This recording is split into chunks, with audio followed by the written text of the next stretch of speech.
if they got here on a spaceship, they're going to have more to say than we do, for sure.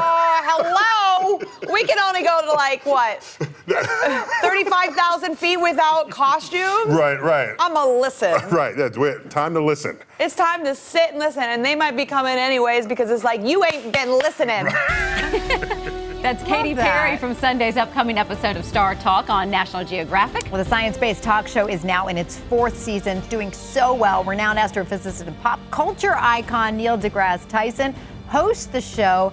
Welcome. Thank you. I love what you've done with the Right? place. We have been pondering all the space here. thinking about all the questions we have that are on our minds. Yes, cosmic curiosity. Yes, and that one with Katy Perry. Imagine talking life outside of our planet Earth. Yeah, she's I was gonna say she's a curious person, but I mean that literally. She's actually curious about the world, and in that conversation I had with her, it was just spilling out of her.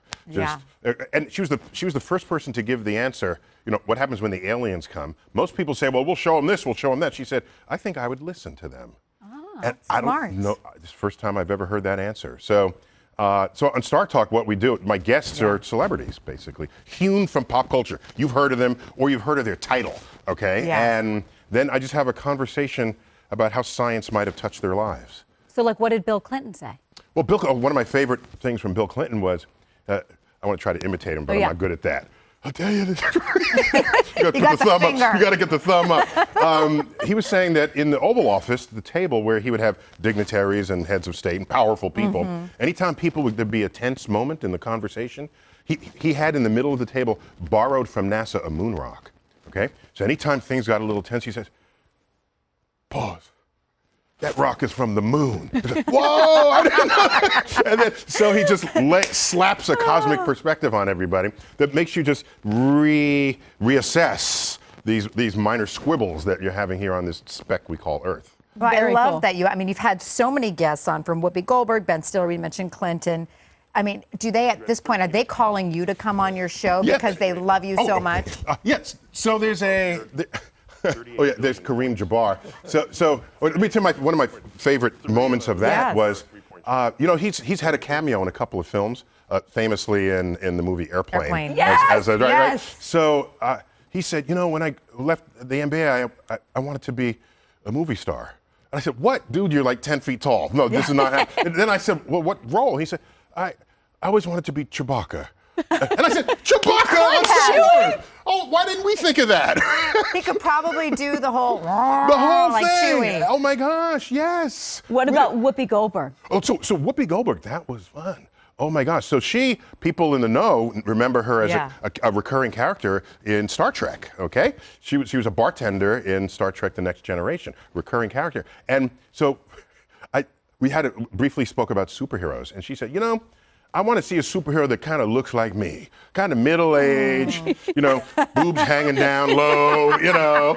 And I said, well, where's this going? She said, well, you line up all the bad guys, and then you just slap them across the face.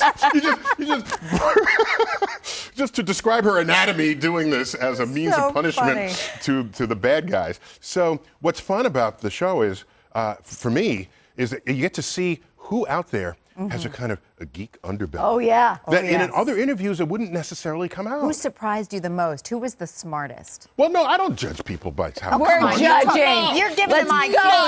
We know it. But who asked you the best question, or gave you the most intriguing conversation? Yeah, I would say I was intrigued by Dave Crosby. I had him last season, and he's, you know, Crosby, Stills, and Nash, of course. Yeah. And I didn't know he was a big fan of science fiction as a kid, and read more science fiction early on before he even wrote a note of a song.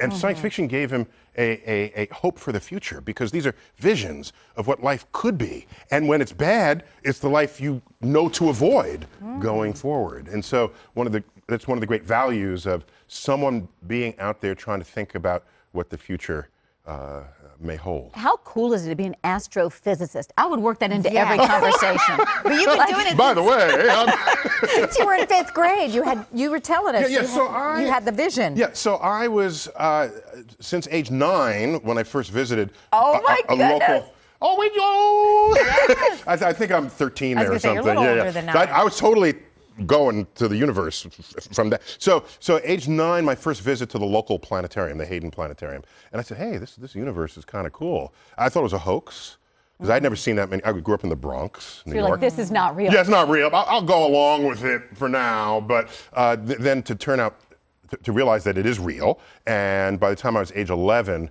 and I said, wow, you can make a career of this, and I said, I'm going to do that. And so from age 11 onwards, I tell this often, that anytime I had the answer to that annoying question adults always ask kids.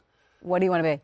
An astrophysicist. And I had that answer from age 11 onward. It just shut them up real fast. Yeah. It's not like, oh, Aunt Matilda. No, she's not. All right?